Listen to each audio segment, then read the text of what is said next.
Good morning, Senator. Good morning. How are you? I'm good. Well, Alhaji is a former Minister for Lands and Natural Resources. One of your successors in office, I'm sure you know, Honorable Jinapo, has reawakened his fight against Galamsey. This time around, he's going after Untumi's Akonta mining. There's also reports about a shootout at a community in the eastern region. You're monitoring this. What are your thoughts on it, first of all? Well, maybe the government is beginning to realize that the citizens of this country know exactly what is happening and will compel the government to act to stop the illegal small-scale mining in Galamsey. Because I have said that there is no half-hearted approach to stopping illegal mining. You either fight Galamsey or we all perish. We have no option. People are dying. The use of chemicals in the small-scale mining sites, mercury and cyanide, is seeping into our cocoa.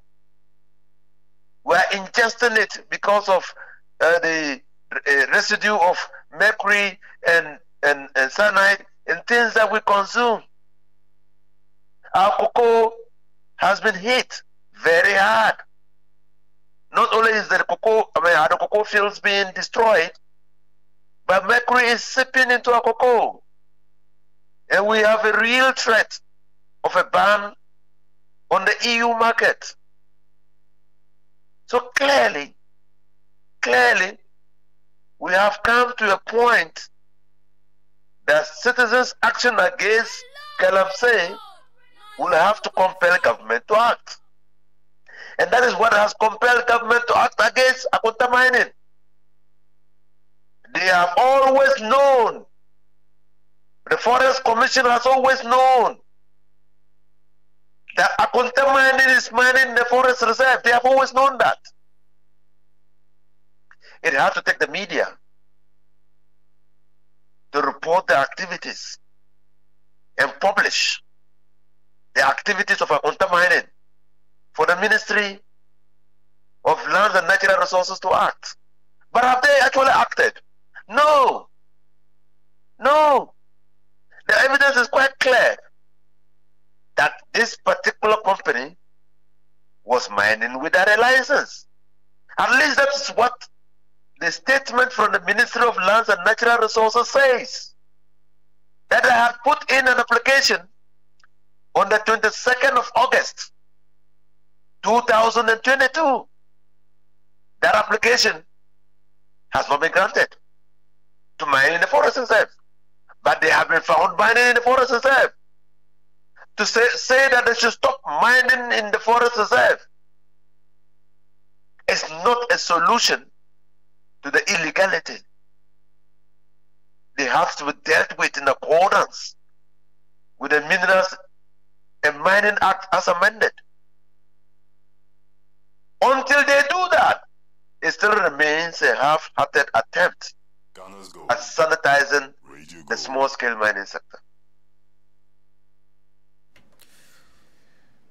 Well, you're suggesting that the forestry, because this morning I was speaking to your former colleague, John Jinapa, who says they are also picking information that there's also another group operating in a forest reserve in the Bono region.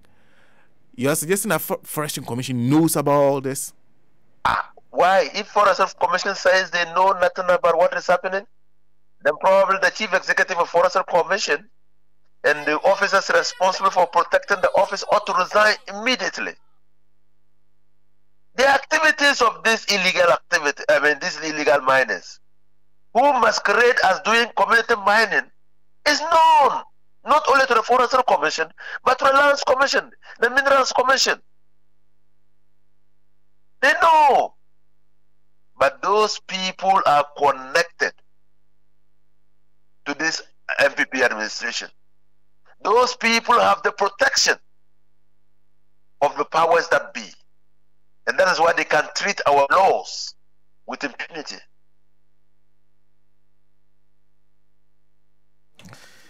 Because I played back a report from Joy News where a chief even alleged that there are people mining what is it, Cobro Forest. Cobro Forest currently. Have you forgotten that in the western region, Sahi, the chiefs had accused the late Sir John of mining in the forest? Have you forgotten? The chiefs held a press conference and said that the chief executive officer, the late Sir John, was mining in the forest reserve. What did the government do about it? Or you have forgotten, just Google. You will see the chiefs. Western Risafi. So here we also area. And the government has gone to say that they are doing community mining. And I ask, which law gives the government the legal rights, the authority to do community mining? Which law? And they say they do community mining and they give the lands to their people to go and engage in Galamsey, to do illegal mining. In fact, if there's no law allowing you to do community mining, any community mining activity is illegal in the first place. So you see how they have masqueraded the activity as community mining when in fact it's Galamsey. Illegal. It's a shame. And you're saying the current moves and the talk from the Minister for Lands and Natural Resources is all because they are seeing active citizen action towards stopping it. It is what is happening now. People simply, you see, we have lost trust in the government. We have lost trust in the operation what? Galam Stop or Galam what? The people have not taken action. The media have taken action. I was speaking to Dr. Ken Asigbe. And look, we must stand up and protect ourselves. This government will not protect us. Go to the areas and see how many people are suffering from kidney diseases. Go to the small-scale mining community areas and see how many children, women are bringing forth deformed babies. How many children are, how many women are losing their pregnancies? You will be shocked. You'll be shocked of this. To see the statistics. So we the people must stand up and fight those who are doing the illegal mining. Until we do that, we suffer the consequences of our inaction. Because this government has displayed an unspeakable lack of capacity to defend us. An unfathomable lack of capacity to defend us. Even Otufo recently said it. Why is government unable to stop it, or mitigate it, or reduce its impact? It's because the people who are engaged in it are known to government.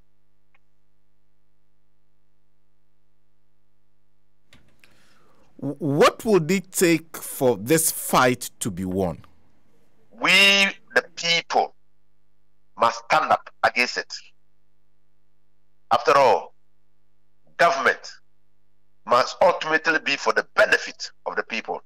If government loses its legitimacy to protect us, then we must protect ourselves. We must say, no, enough is enough. We must stand up against the chiefs. We must stand up against the money bags. They are destroying our environment. They are destroying our water bodies. They are just greedy bastards, destroying everything. They don't care about the future. They don't care whether we export cocoa or not. They don't care whether there are pregnant women or not. They simply are interested in themselves and their own wealth. We must fight them.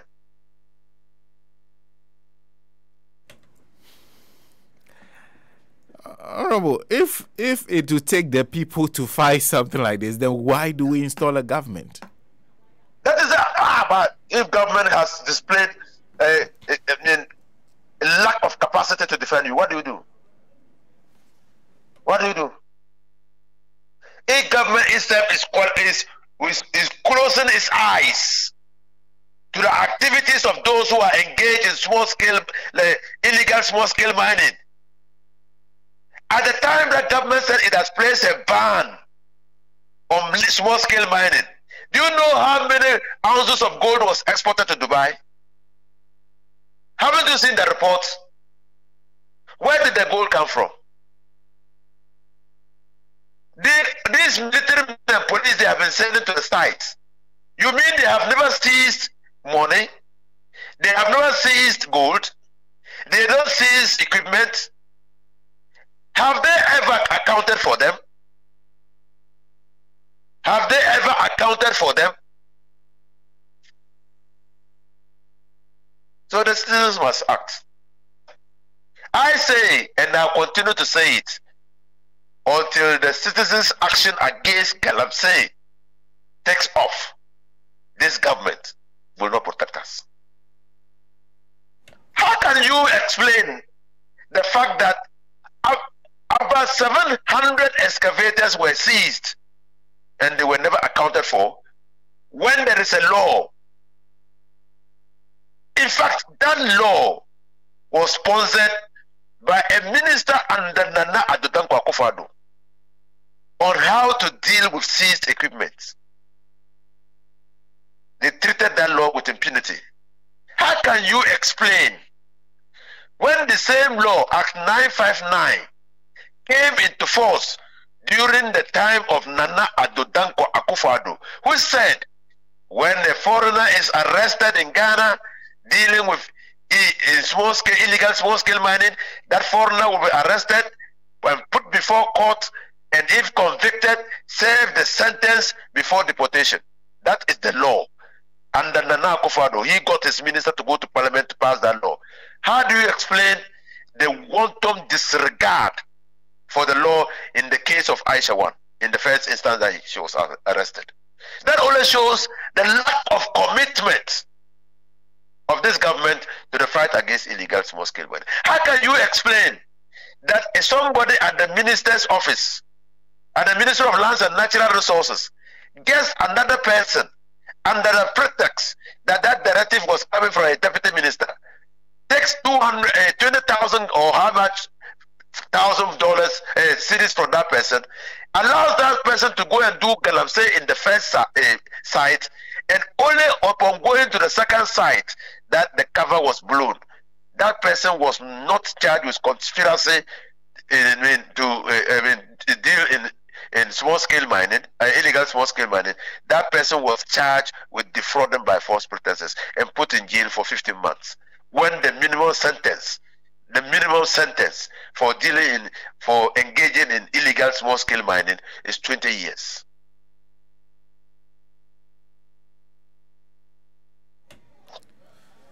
No half-hearted approach to fighting the menace. You cannot have a half-hearted approach to fighting the menace. You cannot. You embolden people if you employ half-hearted approach to fighting the menace.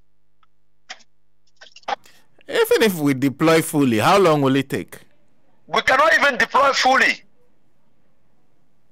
We cannot deploy fully, can we?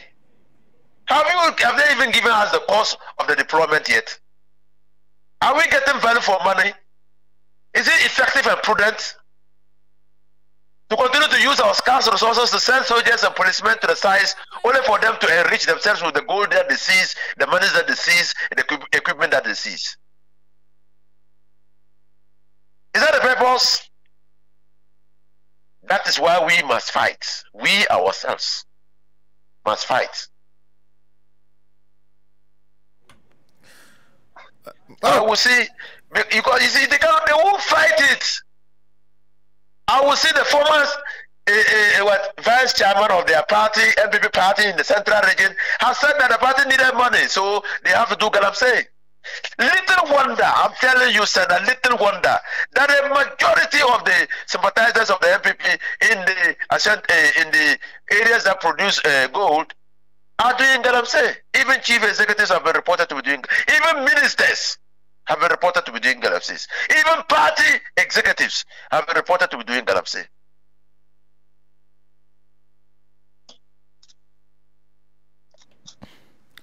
Well, but in the meantime, what should happen to, because at least they have turned their lenses onto Akonta mining and what they are doing in the forest reserve. But they have not turned their lenses. It's a charade. A charade? The seat. Yes. Because they are saying an order has been given to the Forestry Commission to ensure that they stop. To stop them. But they've engaged in small-scale mining. Haven't they engaged in illegal small-scale mining? So what should happen to them? They should be arrested and punished in accordance with the law. The person has engaged in small-scale mining. A thief has come into your house and broken into the house. He's escaped and he's come back. And you have arrested the thief and you said that the first time you broke into the house, I'll mind you. This time I'll make sure that the watchman make sure that he doesn't come into the house again. Is that how to run a country? Someone was listening to me in the US. Frank Goka asked a simple question. How do we, the citizens, fight it? Yes. We are looking at guns, sophisticated weapons, among others. How do we fight? The citizens are rendered impotent because when they arrest people or when they report, the authorities they report to do not take action. Can you imagine that community where the chiefs and people were digging under their houses? Because they had no protection. So what I'm saying is that the citizens must first of all demonstrate their abhorrence, resist any attempt to engage in small-scale mining on their communities, in their communities, so that the authorities will be forced to act. There must be that resistance. That is why I say it must be citizens' action against illegal small-scale mining. I mean, and it has been done. He's talking about America. It's been done in America. It's been done not only in Galamsey, but in many things. If you go to a state and you are cutting down a tree, you think that they will wait for the police to come and arrest you. The citizens themselves will arrest you, will call the police to come and arrest you, will challenge you on what you are doing. They won't let you do it and they leave it to the police. Because your activity will affect all of them. Isn't that when we had a gold rush in America, they didn't require the state to come in and stop everybody. The people who were directly affected by the gold rush took action.